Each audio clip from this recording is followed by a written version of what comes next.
Yo, yo! Welcome back sa number one male podcast sa Southeast Asia at soon sa buong mundo. And it's what? Podcast! Yeah. Gumaganda na yung yung scream mo. 1 year, no? Tama na nakikipag-islama na to. Wag yung nun, nakita niyo yung yung video sinend ko sa inyo nung slaman. Puto ragis. Grabe naman. Islaman ba yun? Sobrang O excuse po- lang no. para manunto ka ng Puta, sumali na Actually, lang kayo. both pa. Tangina, mag-combat sports na lang kayo kung ano-anong ginagawa nyo dyan. Tangina. Ganun nakita ko yun, no? Tsaka nakakatawa dun, pre. Nagpa-flying kick. Halatang nakita niya yung mga lalaki dun sa kabilang side ng pader. Pinuntahan niya eh. Punta siya dun. Tapos bilang tinalikuran, binabanatan. Ang gagawin nila pare, hindi pa front para hindi halatang nanakit ka. Oh. Diba? Gaganyan siya pag nakadikit na. Bida kang awasi-wasi ng pantagilid. Oh. Islaman, jamming. Ano ba, mosh pit ba ang tawag doon? Hindi, ang mosh pit kasi marami na siya eh. Kumbaga, sama-samang tao gumagawa ng bilog, parang ganun, mosh pit. Oo, yung ganun, yung Yung ganyan, banggaan. no? Talaga masaya naman yun eh. Yung wow, wow. Pero yung nagaganon na ng arms, yung Yung guwagan niya po. Maraming ganun. patay mali siya po. Kunyari, ito gagawin ko pero gusto niyong suntukin. Tapos ginantihan siya. Lalapit na naman siya, hindi nakatingin. Tapos gaganon.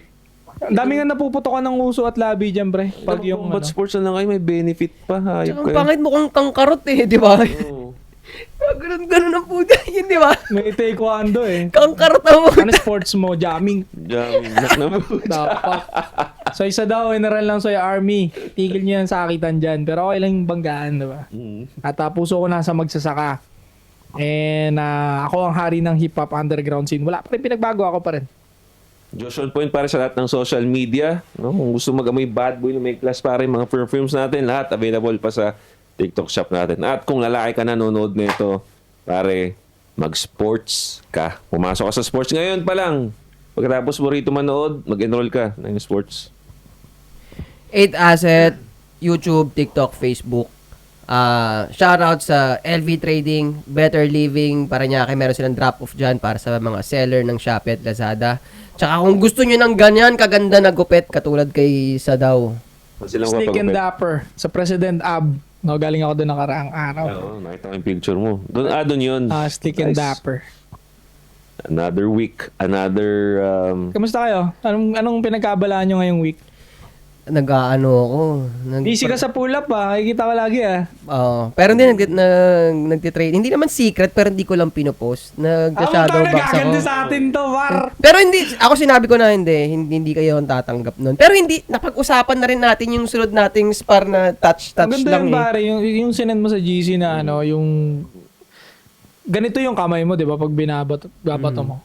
Tapos pauulan na mo siya, hilag-hilag lang yung isa, no? Oo, Parang maano yung defense, di ba? Ako sige, dahil na-open na yan, going back dun sa spar, hindi naman talaga madiin yung suntok mo. Hindi talaga. It's just Hindi ka talaga that, sanay. hindi ako sanay tumanggap ng suntok. Pero ngayon, kaya malakas na nga yung loob ko kasi ang ginagawa ko, sinusuntok ko na yung sarili ko ng Yun gloves. yung sabi ko sa iyo eh. Yun yung sinabi kong training sa iyo. Suntukin Talaga? natin yung sarili natin eh. So, yun na nga ginagawa. Habang naka-headgear, Habang di ba? naka-headgear, Oo. naka-gloves, kaya sinusuntok ko. So, dahil dun sa tinan mo tinanggap ko yung suntok nyo nang hindi ako sanay tumanggap. So, ang naging confidence sa akin, kaya kong tumanggap ng suntok, kaya kong kumain ng suntok. Lalo pag nasanay pa. No, lalo diba? pag nasanay pa. So, actually, excited ako sa mga susunod na Ako rin, sparring excited na na rin gagawin ko. Pero ito parang sa akin lang parang mas nakakailo pag naka-headgear. Di mo napansin? Napansin ko rin. Parang may dagdag siya lalo. Parang, may yanig no? Oo. May Hindi yanig. siya masakit, pero may mas yanig times 2. Parang may spring siya na boom. Parang may ganun ganun. na pakiramdam mo. Yeah. Parang naaalog palalo eh. Palalo, dahil sa foam yata. Tsaka para isa sa finifix ko, ito talaga nangyari sa akin nun eh. Kasi pag nagtitraining tayo, shadow boxing at ganun, hindi naman tayo nakasuot ng headguard, hindi tayo nakasuot ng mouthpiece. Nag-gloves tayo, ganun. So, doon ko napansin yung pagkakaiba eh. So, nung mga time na yun kasi na hindi ako sanay, pag suot ng headgear, parang feeling ko, okay, protected na, hindi ko na kailangan itaas yung kamay ko. Gano'n, kaya pa nakita mo yung video, open na open ako. Kasi ang pakiramdam ko noon, okay, may guard na eh. So, ang ginagawa ko ngayon, Forward ka lang ng forward. hindi, ang pinapractice ko ngayon, kung paano ako magbablock understanding yung and considering yung head guard sa ulo ko. Nakita ko dun kung saan ako part na hindi nagga-guard eh. Kasi feeling ko nga, hindi, may guard naman yan. Pero yung nakabong, kailangan mo pa rin harangan. Kailangan. Oo. So, ganun ang ginagawa ko pag nag-shadow ngayon ako, yun ang pinapractice ko.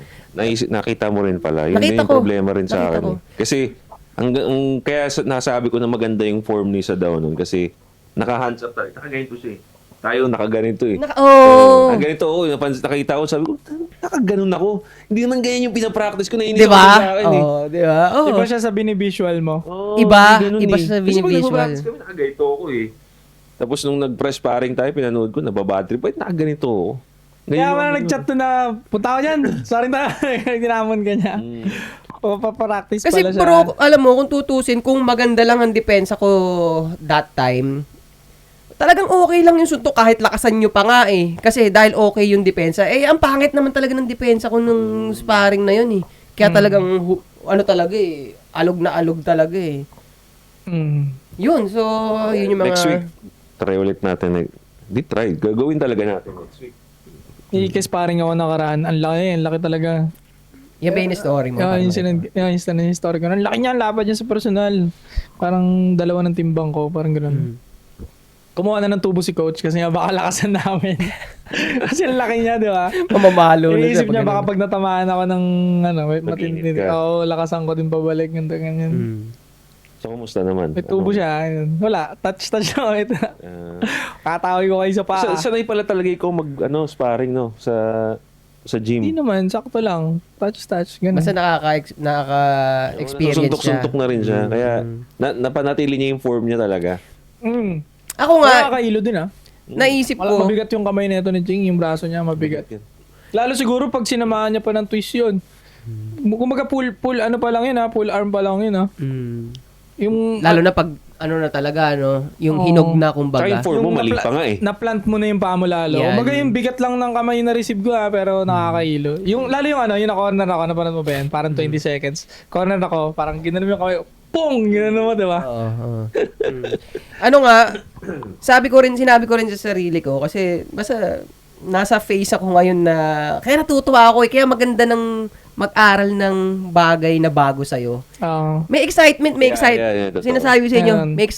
may excitement talaga sa loob ko. So, umabot na rin yung imagination ko sa part na, hindi, sasanayin ko yung sarili ko na hindi napipikon sa sparring, yung mag-iinit, tas babanatan ng ganon. Kasi, ang reason, gusto kong maraming mag-spar sa akin para matitrain ako. Kumbaga parang magiging laro na siya. Magiging Oo. laro na siya sa'yo. Masaya naman talaga. Kasi, pag natuwa yung mga sparring partner sa'yo, ang raming gusto makipag-spar sa'yo. Pero pag nagkaroon ka ng impression na putik, napipikon to, biglang nanununtok eh. Tatanggal ang gloves. Yun ang matindi, tol. Ubunot. Kasi nagtatanggal ang gloves, pre. So, sasabihin, Punta sa bag, bubunot. Saka may 29 na ang dami ang ginanahan actually sa napanood.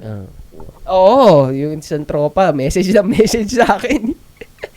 Pero, si Jack Binala, meron siyang page sa Facebook, Binala Boxing. Na-excite siya nung nakita, ang dami ng message, usap kami, sige, diba? ganito gawin mo, ganyan, gawin mo. Binigyan niya ng tips. Binigyan ako ng tips. Nagko-coach sa amin yun, si Jack. Shoutout sa'yo, Jack. Ganyan, gusto ko magkaroon tayo ng gym na buhatan, tapos yung kalahati boxing gym combat. Yung pangarap talaga. Parang yung best ko Pangarap sinasabi, di ba? Buong isang taon namin, paulit-ulit ako sa coach. Kaya nga kung halimbawa meron diyang, hindi naman kailangan maraming belt na boxer. Basta nagko-coach siya, talagang may experience siya sa boxing, pa-partner siya sa atin, no?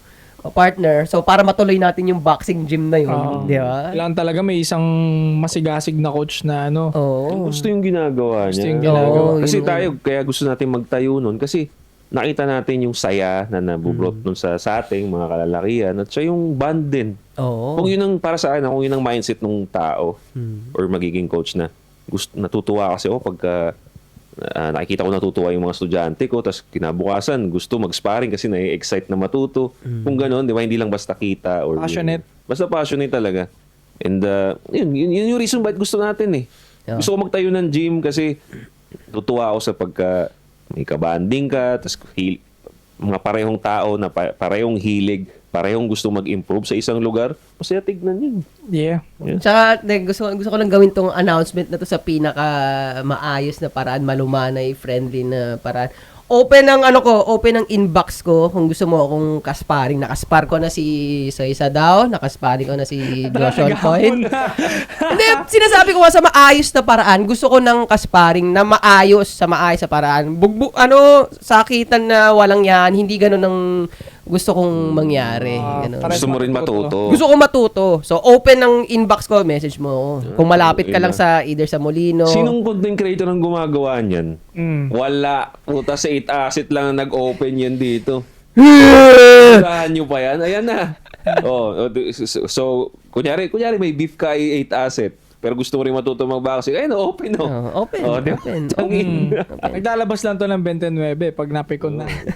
Nandun pala sa loob ng gloves no, na ganito. Assassin's Creed. Tangina. Ito pare, speaking of boxing. Tangina Alam ko na. ito. Lalayuan. Tangina. Paisip ako dun paano neto hugutin yun? Hindi. May nakita ko para gusto ko So, isipin boxing, sinasampiga yung mga babae, ganun, asawa. Oo. Hindi, may nakita kasi yung TikTok pre. Gusto ko makuha yung opinion ninyo. Babae siya. No? Ito yung pagkakasabi niya. I-summarize ko na lang. Sinabi niya doon, winarningan niya yung mga girls sa mga... Ay, hindi niya winarningan yung mga girls. Di pala nila ginagawa yun. Tinitira niya yung mga... Kinikriticize niya yung mga afam daw dito sa Pilipinas na feeling gwapo daw. Mm-hmm. Sabi niya, alam niyo yung mga afam dito sa matagal na dito sa Pilipinas. Nako, ang yayabang, mga feeling gwapo, sabi niya gano'n. Feeling gwapo daw, kala gusto ng lahat. Kala nila gusto sila ng lahat. No? And ang gusto kong sabihin dito, pre, bakit sa tingin ninyo? Ito ang question ko sa panel natin. Bakit sa tingin ninyo, maraming afam nga ang nagpi-feeling gwapo or feeling nila gusto sila ng lahat? Ano sa tingin ninyo yung reason? Babae din. Ginugusto naman talaga sila ng karamihan Oo, hindi naman totoo yung statement ng babae na feeling gwapo yung afam. Ganon talaga yung tingin nyo sa kanila. Oo. Generally speaking. Ang lalaki kasi hindi naman magpipiling gwapo ang lalaki na hindi na gagwapuhan talaga yung karamihan Oo. Mostly talaga Yun na nga yun yung pumasok din sa isip ko. Sabi ko, hindi naman out of nowhere, ang confidence, hindi naman yan out of nowhere biglang nangyayari. May ginagawa siya or may mga nangyayari. So it's just that, parang ang nalabuan ako doon sa content creator na yun na para bang hindi niya rin ginagawa. For sure naman ako, pag may nakita ang afam dyan, kung ano-anong pagpapapansin ang gagawin nila Ano yung tsura ng content creator? Mukhang exotic Pinay. Ganun. Kaya pala pati ugali, pangit Ganun. Sabi ko, bakit parang kasalanan pa nung afam ikaw ba, kayo ba sa sarili ninyo, hindi nyo ipinalalantaran yung sarili ninyo sa mga afam? Diba? Grabe nga sila magpapansin, pre. Grabe sila magpapansin. May nakita pa nga ako, pre. Sa LU. Binidyoan sila. Binibidyoan. Sabi doon sa caption, si ate si ate takot sa alon pero sa etits hindi. Kasi ang lakas ng alon. May afam dito, pre, na nakatingin sa alon talaga. Again. Nakaganon siya sa alon, titignan niya. Tapos yung girl, yung Pinay doon sa gilid, imbis na, di ba, nagpapakyut. Papansin ng puta na. Pupunta sa alon, tapos tatakbo, pero hindi pa atras, papunta dun sa afam. Parang, ay alon, Papansin balik ng ulit. puta. Pupunta dun sa afam. Yung afam nakatayo lang, nakatingin lang dun sa malayo. Dalawa yun sila, napanood ko. Ang inapapansin.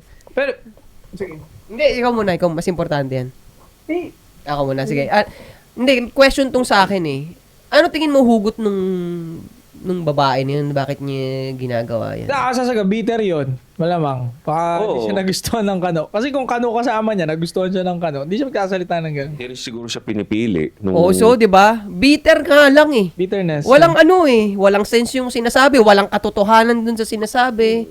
Alam mo, sa sobrang hina ng mga babae talaga, sa maraming aspeto, pag nasaktan sila, talaga magre-resort na sila sa mga ganyan eh. Oo. Talagang black pill, di ba? Magre-resort sila sa ganyan. Walang sense yung sinasabi. Walang katotohanan. Pero, yun nga, hindi rin siya nagme-make sense sa akin, knowing na hindi ba totoo? Kaya naman talaga nagpipiling yung mga yun kasi parang yung Pinay, pare, ito na kinaihiya ako nga ito na parang pag may AFAM talaga, pre, kahit sa ibang bansa, grabe magpapansin. Totoo naman. Grabe magpapansin, pre. Pagka, meron pa nga ito sa, sa TikTok din, sila rin nag-upload. Sila rin nag-upload mga babae. Nasa, ano ba yun? Thailand ata yun? Thailand.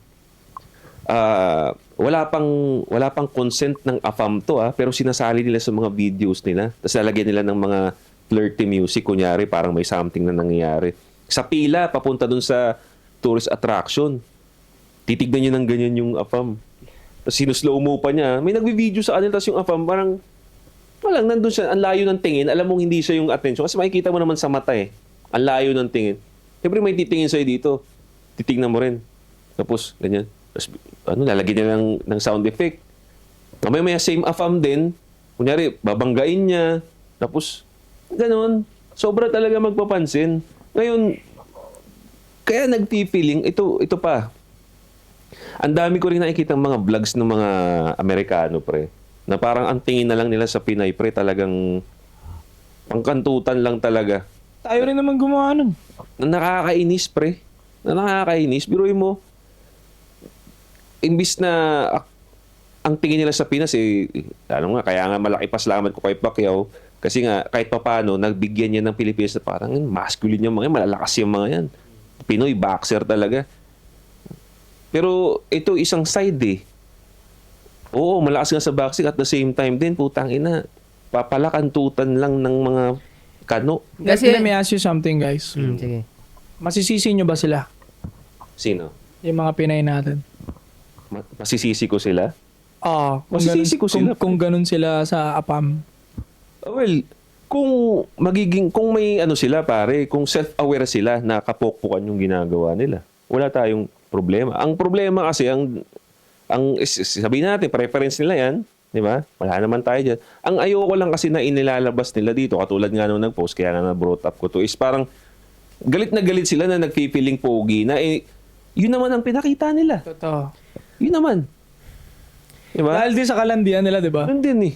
Agree. Ako pre sa akin, dahil nga tayo mga lalaki, accountability. Ako sa akin, aminado ko na kasalanan ng mga lalaki, kaya ang dami mga bitter na babae. Bakit? Pero kasalanan na mahihinang lalaki. Kasi nakita na nila na ganyan yung ugali ng babae, pinapatulan pa eh. Kasi yung mga yan, di ba, bitter-bitter, pinapakita ng ganon. Ngayon, pag yung lalaki mahina, i-shift lang ng babae yung energy niya dun sa seductive na energy. Hindi niya na tatanggapin niya na yun. So, yung mga babae nga, kaya Tolerate niya na. tolerate niya na yun. So, kaya nga yung mga babae, lumalaki ulo, akala nila tama yung ganun na, yung maingay nilang personality. Kasi tinatanggap ng mga lalaki. Ngayon, Yun nga sinisibak pa rin kasi. oo, sinisibak pa rin eh. I agree. Kasi yun nga, ito na yung part na napagsasamantalahan ng babae yung utog ng lalaki. So, Kapag may babaeng bungangera, palingkera, masama ugali, palamura, mukhang pokpok, wag nyo kasing tusukin. wag. Wala oo. kasi tinotolerate pa dahil gustong sumibak ka, pre. Oo, tangina, wag nyo sibakin. Pag walang sumibak sa kanya, magbabago yan. Yun Exactly. talaga. Totoo yun sinabi mo, pre. Huwag na kayo papatol sa ganun. Kasi ganit, pre, nabanggit mo si Pacquiao. Pacquiao, malakas tumanggap na suntok yun eh. So, alam mo paano inadapt ng babae yun? Yung pempem nila, pinapasuntok ng edits. Tangina ka, marilis ka na naman. Malakas tumanggap ng edits to. Boom, boom, boom, boom. Araw-araw ka ng trending sa Facebook. Ayop ka, marilis ka na naman. Pero wag mo si Pacquiao bilang metaphor, ha? Pero nabibait naman sila, mga ulol din eh. Nang ina Pero sabi ni nare-regulate. DJ Mo, pare, nakikinig ako kay DJ Mo ng yung Mo Twister niya na si Mo podcast. Twister. Nakakatawa din minsan pag nagda-drive. Nakakatawa talaga yun kasi rin si Mo eh. Mas ano ba? Paano mo siya i-describe? Yun yung, pare, original Ridge Baiter yun para sa akin. Peter ba siya? Rich Sa Peter. akin, brutalianis lang siya eh. Yan, brutally Pero honest siya. alam niya rin. Alam niyang... Pero, He knows the game, no? Oo. pero ito he knows the game pagdating sa pagkuha ng attention Pero sa totoo lang, merong mga ginawa sa past yan si Mo na hindi ko gusto eh. Tulad ng ano. Kung paano siya sa babae. Kung paano siya mag-handle kung paano siya pumasok sa relationship, hindi naman mag-handle kasi yung nabalitaan ko, hindi naman sila nagtagal eh. Oh. So, yun hindi ako agree doon, pero yung paano siya kumuha ng attention, magaling talaga. Magaling. Magaling si Mo. Matalino si Mo. Matalino. Magaling and alam niya yung game. Alam niya paano ayusin yung salita. Magaling siya, magaling talaga. So, yun to nga, pinakinggan ko Sige. siya. Kalimutan ko na rin sasabihin ko. Binanggit niya, hindi marami din dun mga babaeng ano eh. Parang come bakit sa Pilipinas na tumatawag eh. Oo. Nireklamo yung mga apam. Madami yung mga instances. Kaya nga nasabi ko kanina, yung sinabi ko sa'yo na masisisi nyo ba yung mga Pinay? Kasi gusto ko rin marinig sa inyo na may kasalanan talaga yung mga lalaki. May tumutuhog kasi sa kanila. Yan. Kaya yung mga Pinay, kahit masama ugali, tuloy-tuloy pa rin. And also, walang pera yung karamihan sa Pinoy. Yung totoo. Kasi hindi naman tataas ang tingin ng mga Pinay sa Amerikano kung mapera tayo at first world country din tayo. Isipin mo kung Pilipinas ang number one most powerful country sa buong mundo, tingin mo ba may magiglaze pa sa Amerikano? Ang igiglaze yung number one always. Kaya lang naman giniglaze yung mga puti na yan kasi sila yung powerhouse dito sa buong mundo eh. Diba? Kumbaga nandun pa rin sa number one talaga eh. Pagdating nga sa western countries, pre, wala naman nagiglaze sa Amerikano. Sa ano pa, yung sa mga kamukha rin nila, pare, na kasing tangkad din nila, kasing yaman din nila, pare, walang bumibilib sa kanila. So, ang tingin ko, dahil din to sa poverty and survivability ng mga babae, pero itong nag-post nga na napanood mo, hindi niya dapat biniblame yung lalaki, dapat biniblame niya rin yung mga Pinay lang talaga na kagaya niya. Kasi ang point niya doon, bakit daw malaki ulo, feeling pogi? Yun na nga. Ang sagot Kasi doon, nakaandara pa naman talaga sila eh. oo, yun. Ang gusto sumorkat ng mga Pinay natin eh. Gusto yumaman magka-green card eh. Ito yung reality. Gusto sumorkat ng mga kapwa mo Pinay, tumalon sa buhay ng maganda agad, gamit yung pem-pem nila. Kaya ganyan kayabang yung mga Amerikano. And also, sila yung number one talagang bansa sa buong mundo na may muscle talaga. Kaya yung mga Kano, paglabas ng bansa, may confidence. Di ba pag binakbakan nyo ako dito, tangina, di ba? Tapos kayo. Tsaka gusto kong ulitin to, tip ko nga sa mga babae dyan Kayong mga babae, di ba, meron kayong bad experience. Pero alam nyo sa sarili nyo na gusto nyo pa ng panibagong partner ulit eh. So, para pasukin ka ng panibagong partner para maging mas maganda yung takbo ng future mo, huwag kang magbibiter-biter at maingay na ganyan. Hindi namin gusto yan. Akala nyo, sino ba? Sino nagturo din sa mga bobo na to na ginagawa mo yan, halata naman sa'yo na gusto mo pa rin ng lalaki sa buhay mo. Halata naman. Gusto mo rin talaga ng Kano. Gusto Yun mo, yun eh. pero- Kaso di ka lang kasi pinapansin. Oo. Ngayon, babalik ta rin mo, Dapat pa-exoticin mo pa yung mukha mo para mas pansinin ka. magpapaka-bitter ka pa. Hindi yun ang gusto naming mga lalaki. Hindi yun maganda para May sa'yo. nakita pa nga, pre, na post mo. Ano na yan? parang, yung nag-react ka na parang babae siya na binuntis lang ng apam. Tapos parang iniwan na siya. Oo. Parang nag-thank you siya na iniwan na siya. Binigyan siya ng... Ano masasabi mo doon? Tignan mo, di ba? Gaano, yun yung isang kinaalungkot ko. Pre, sabihin natin na mayaman nga sila. Pero, yung bansa na yun, but, para bang, yung mga babae natin dito, willing talaga magpaka pok-pok, lapagan lang ng tamod ng Kano. Basta Kano. Di ba?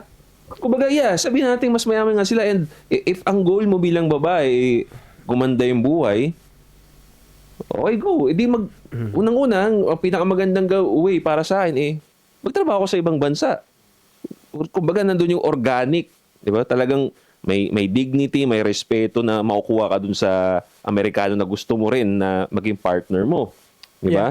At at the same time, may pera ka pa. Pero yung mga ganun, na parang natuwa siya na binuntis lang siya rito tapos di naman siya pinagutan. Tapos, pagdating sa equality or social issues, puro kayo sisi sa lalaki. Willing nga kayo. Yan yung pinaka magandang evidence, no? Na hindi kayo nagki-care sa kung anong rights or perspective ng tao, ng society sa inyo bilang babae. Parang okay nga kayo maging pokpok basta ibang bansa eh. Di ba? Ano pinagkaiba? Pag sa ibang bansa valid. Oo, di ba? Yes. Tapos sasabihin nila, hindi, at least mayaman. Doon lang kami magpapakapokpok sa mga. Di pokpok ka nga. Oo. Papayag ka nga pokpok kayo. Ano nito? Isang yes nga dyan, Josh. Yan. Puta close up. Close up. Kalalaking tao nag-close up. Close up budding eh. Oo. Ito, real life example. Meron akong pinsan na first degree pinsan na Amerikana talaga, babae. So, nung bata kami, dahil pinsan ko ngayon, nakakasama, nakaka-bonding. Sa totoo lang, siguro 9 years old ako noon or 10. Ang taas talaga ng tingin ko sa kanya. So, tinatanong ko siya, paano ang kultura doon, ganyan, ganon. Mataas talaga. Nandun pa ako sa part na... Ano siya, tate? Dati talaga siya, sa New York. So, dala-dala ko talaga na galing New York to eh. Ganun talaga. Ang ina, mahal ng bahay dun eh. Oo, ganun talaga sa akin. Ngayon, nagkakausap ulit kami na ito ng kalagayan ko. Kaya ibibigay ko yung credit sa sa red pill at masculinity na to. Kasi ito na yung dalang personality ko ngayon na nag-uusap kami, nag-video call kami. Siya na ngayon na nagtatanong sa akin ng maraming bagay. Siya na. Na iba na. So, nung nabuksan na yung utak ko, nagkakausap pa rin kami, napo-point out ko na pag may ginagawa siyang mali, sinasabi ko, mali yan. Tapos pag hindi nakikinig, tigil, hindi ko pinapansin, ganun. Lumipas, ganun yung balikan namin. Hanggang sa ngayon, nirespeto niya kung ano yung nalalaman ko ngayon, na tama yung sinasabi ko. So, alam mo yun, real life example na hindi nga tama yun na porque Amerikano, lay down ng guard ka na, tapos parang hindi siya na mag-set ng standard, siya na mag-set ng tama at mali. Yun, exactly. Oo, yun. So, ako, utang na loob ko talaga sa masculinity at red pill yun. Kasi yun yung energy na dala-dala ko para rasyonal. Para pag-usapan namin yung mga bagay ng tama.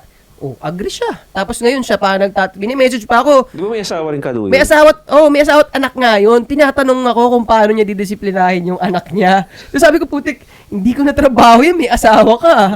Sa utak ko, ganun. So, doon nga related doon sa sinabi mo pre na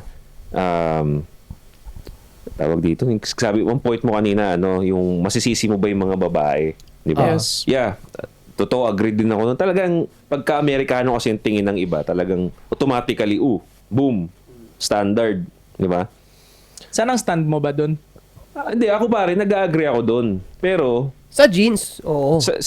siguro sa itsura, but, ayun nga itong mga babae na to, na automatically ganun yung isip. Kasi, dati, yun nga nag-agree ako doon eh. Dati ang tingin ko talaga siyempre, blue pill daw, supot ako, di pa ako exposed sa Western Bullshit. culture at bullshit. Talagang sila ang parang, automatically. Tapos, na-feed pa tayo ng mga movies na parang akala mo tuloy, pag Amerikano, Superman ka agad eh. Ganun ang tingin. Mababaho nga sila eh. Pero, Tangina eh. yun nga eh. Ano ba yun? Mostly mababaho. Mababaho, tsaka, May naamoy ako, pero hindi ko masabing mostly. tsaka pre, mas maraming sa kanila, bro. Speaking, mentally, mas matalino tayo sa mga yan. It's just that nauna na silang na-invento kasi yung mga bagay-bagay eh. Pero mas matalino tayo sa mga yan, pre. Kung mag-uumpisa tayo sa zero Amerikano at Pilipinas ngayon, kasi naunang sibilisasyon naman na talaga sila eh. Legit pare, nakabahag pa tayo. Wala. Oo. May barko na sila, tayo mga ipugaw pa rin. Mga nasa bundok. Kung magsasabay tayo, pre, iwan yan. May Ang naisip daming ako- tanga sa kanila, bro. Sa totoo lang. May naisip akong analogy dahil sinabi Agree mo ako dun. pagdating sa ganyan na magkapantay. So, ito ang Pinoy, ito yung Amerikano.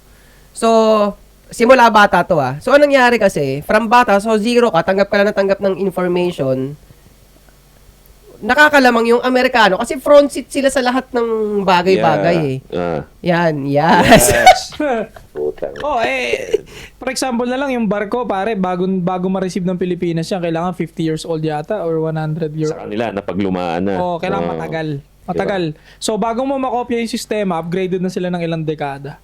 Correct nyo na lang ako ilang years, 1 decade ata, or basta matagal, 50 years or 30 years, or 10 years ata. Bago mo makuha yung fighter jet nila, bago nila ibenta. Second hand lang naman kasi magagamit Gimmick ng na kaya natin. Diba? So, bago mo makopya, advance na sila ng 10 years. Kaya pag nakipagsigaan ka sa kanila, may trap card sila lagi. Yun na nga eh. So ako, ang nasabihin ko na nangyari sa atin, specifically sa akin, so nakakalamang sila sa advancement. Okay. Tayo dito, zero pa rin, zero. Pero ang maling ginawa kasi nila, nung habang kakaroon ng advancement, kaya na sila napaliko, kasi masyado na nilang dinrap yung mga traditional na bagay na nag-work eh. Napatunayan na nag-work. Nagpasok sila ng rainbow, mga kabadingan, ganyan, Yung mga trans. priority nga nila Dito eh. sila nagkamali. Doon na sila nagkamali dahil sa tanggap ng bago na wala nang pag-check. Doon sila nagkamali. Tayo, kahit nahuli tayo, so open pa rin tayo sa bagong idea. Inabot natin yung pagka-advance sila na nagpapakabading-bading sila. Nakita natin, putek, it doesn't make sense ah. So hindi na natin sila sunundan sa part na yun. Habang sila, pabubo na ng pabubo, tayo, fresh, Fresh pa nga eh. nakakapili tayo ng mga tamang information na ilalagay sa utak. Kaya ako, tama yung sinabi mo, ako masasabi ko, kahit sino pa sa buong mundo, kaya natin sabayan ng rasyonal yun. Kaya natin sabayan ng rasyonal yun. Kasi tama yung mga nilagay natin sa utak natin. Eh. Tanggalin mo lang yung mga oligarch na corrupt sa Pilipinas. Makaka-asenso talaga Pilipinas. Tama. Exactly, totoo yun. Dinastiya ng mga oligarch dito, yan ang nagpapahirap sa atin. Alam mo, masingit ko lang total nandiyan na tayo sa ganyang usapin, medyo kumakambyo na tayo. Dagdag ko to bago tayo bumalik sa topic. Kung yung mga corrupt na yan, mga government officials, kung gusto nyo umangat yung Pilipinas at makipagsabayan sa first world gaya ng Amerika, pinost ko to bigyan natin ng rules yung mga politician na yung anak nila, Nakita ko yan. Inilike ko yan, pre. yung anak nila sa public school lang mag-aaral. Basta government employee ka, yung anak mo, public lang. Kasi government employee ka eh. So, ikaw nagpapatupad ng public places, ng Oo. public school, public hospital, ikaw din una mag-utilize yan. Tama. Para, Yeah. kada may butas dun sa Kasi napapayes ako pre. Yes. Inimbento nyo kasi yung close-up na yan eh. kada comment down below yes ni Josh on point na. Kada magpa-public school sila or magpa-public hospital, di nakikita nila yung mga mali ng mga kailangan nilang punan. 'Di ba? Kasi putang inang yan sa Pilipinas lang talaga. Government employee, public officials, Puta, ibang bansa pa nag-aaral, puta. mga anak ng governor, mayor sa ibang bansa nag-aaral o kaya exclusive school sa Pilipinas na mga higanting school dito, yung top 3, nasa top 3. Kaya paano mag-i-improve yung mga public hospital at public school natin kung hindi naman nila nararanasan?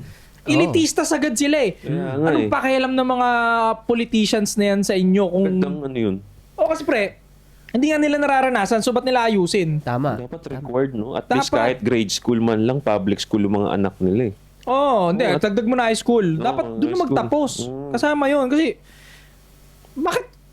bakit nila kukontrahin? Hindi nila kukontrahin kamo. Kasi ba't nila kukontrahin? Sila nga nagpapatupad ng mga ganung... Sila nag-allocate sa budget sa mga bagay na yun, di ba? Kung maganda pala eh. Di ba? Oo. Maganda. Di ba? Paaralin mo doon anak mo. Tapos Di 500 Noche Buena. Dapat ganyan din handaan nyo. May CCTV live dun sa lamesa nila tuwing Pasko at New Year, tapos mga nanonood yung buong Pilipinas. 500 nga lang na pagkasya diba? Kasi wala naman silang paki kasi hindi naman nila nararanasan eh. Totoo yan pre, legit na legit yan. Ganun talaga dapat. Kaya ayaw nilang gawin. Kasi tinan mo, Elitista nga lahat ng mga ano yan. tinan mo, kaya nga nila pinapakita na sumasakay sila ng MRT. Pinapakita nila sumasakay sila ng MRT. Parang gago lang, di ba? Para ipakita nila na naiintindihan. Pero putang ina, isang araw Isang na. araw lang naman. Isang Scripted araw lang pa. eh. Oo. So para Napakaluwag pagsakay niya! Paano nangyari yan?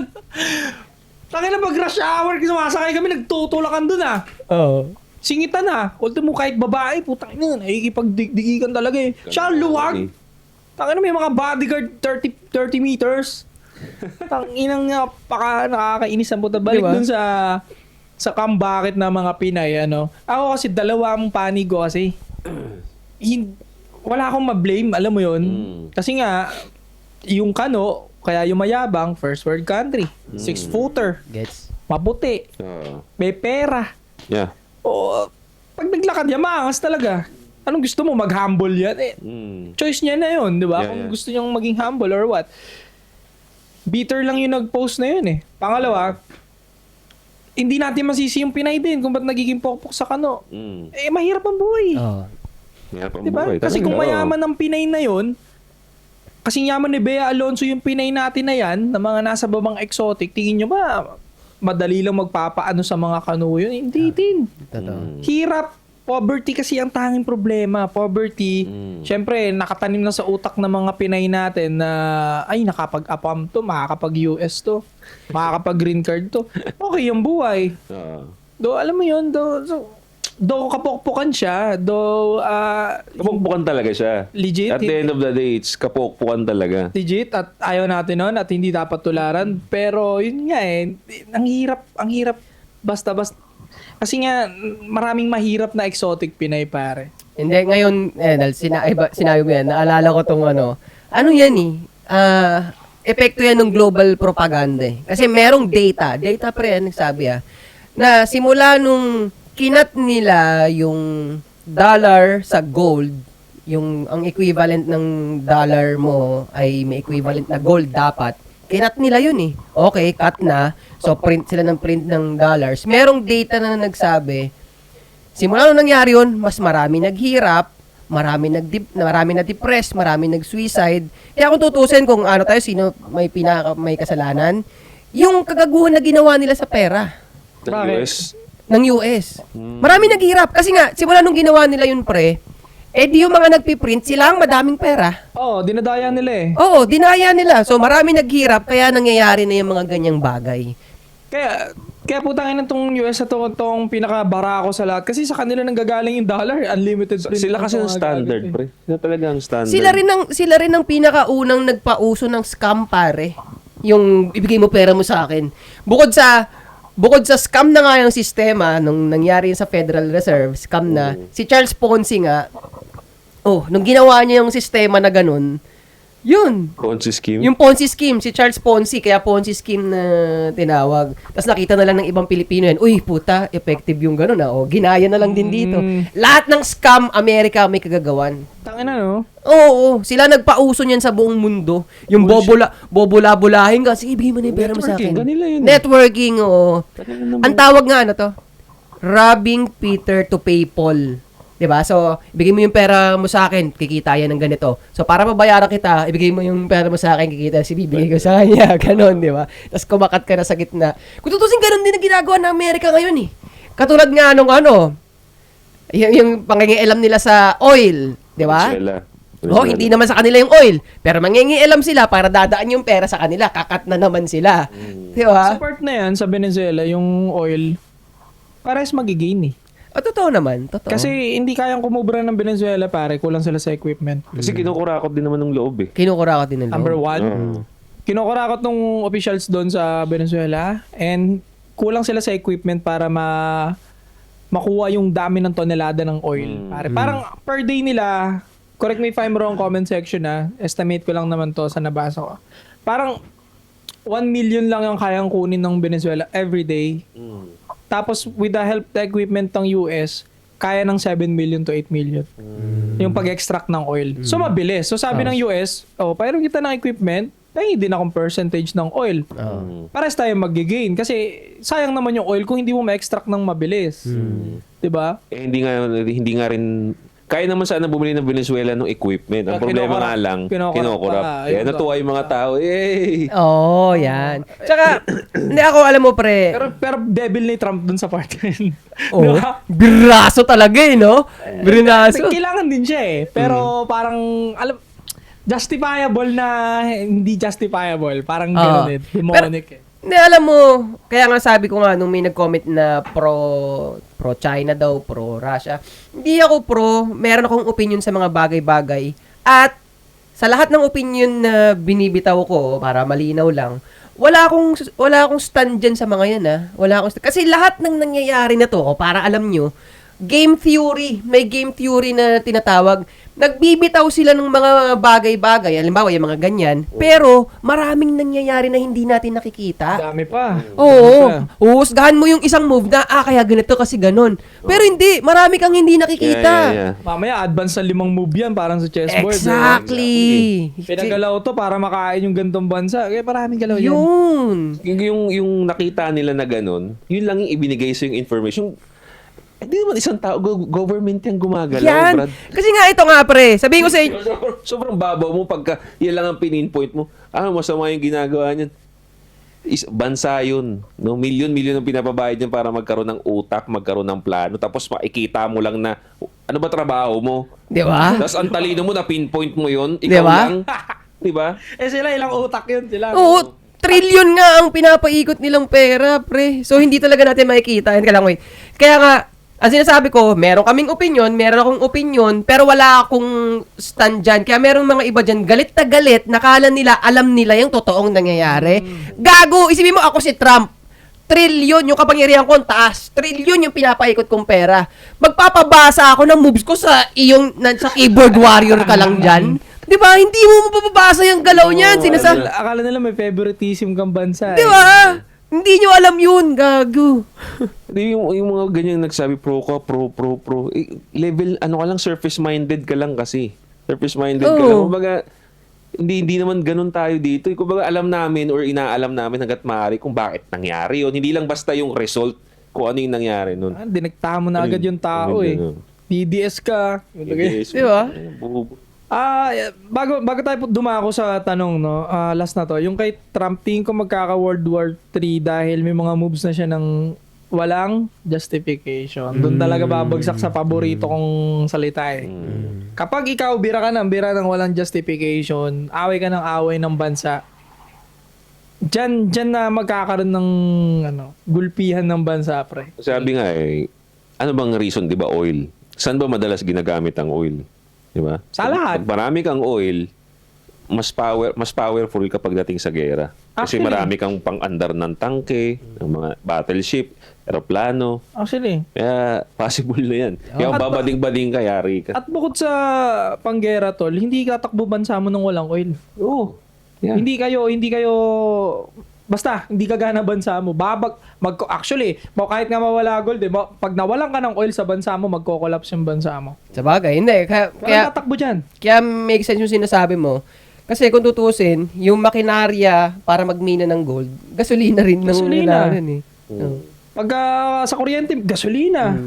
'Di ba? Lahat. Mga produkto nyo, gasolina. Kahit nga electric pinapaandar ng gasolina yun. Gasolina. Correct. Kapag halimbawa nagka-shortage gasolina, mas okay pa kaysa ginto. Kumbaga parang pag nawala yung ginto sa bansa mo, ang dami mong gasolina, putang ina kaya eh. Pero pag ginto lang meron ka, nawala gasolina, putang mahirap, tapos nagkagera, sino bibili ng ginto mo? Di ba?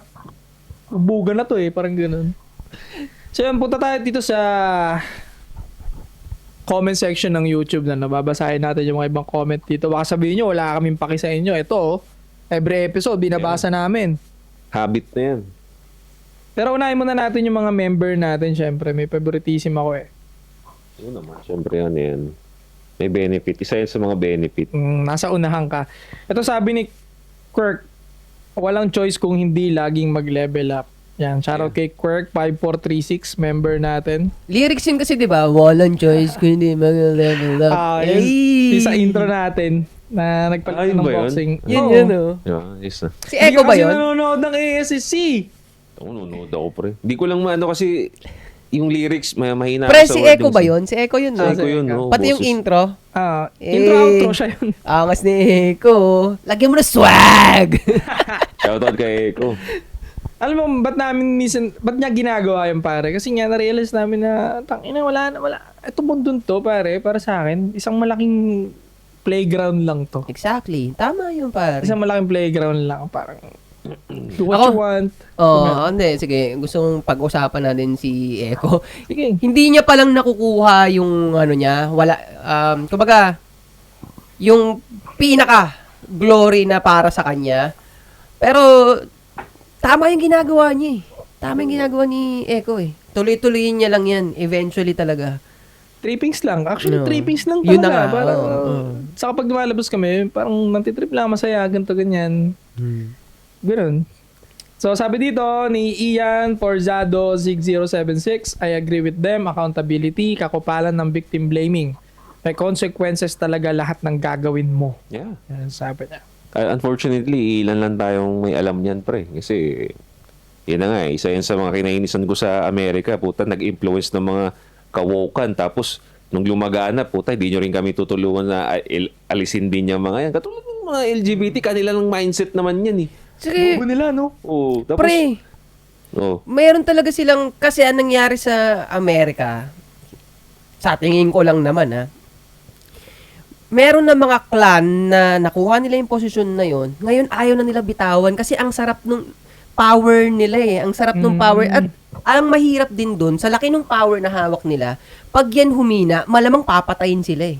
Ang dami na nilang nasagasaan in the Kaya process. hindi makabitaw yung mga ano sa power. Oo. Kaya pala connect din dito sa mga politicians sa Pilipinas. Oo. Ilang beses na silang nakukulong, taon na silang nakulong, nakalaya, tumatakbo pa rin. Kasi nga, pag nawalan pala sila ng power, Wala. tatapusin din Tatapusin sila. Baka buong angkan, pare. Kaya kahit makulong sila pa ulit-ulit, okay lang. Ganun Basta na may lang. power.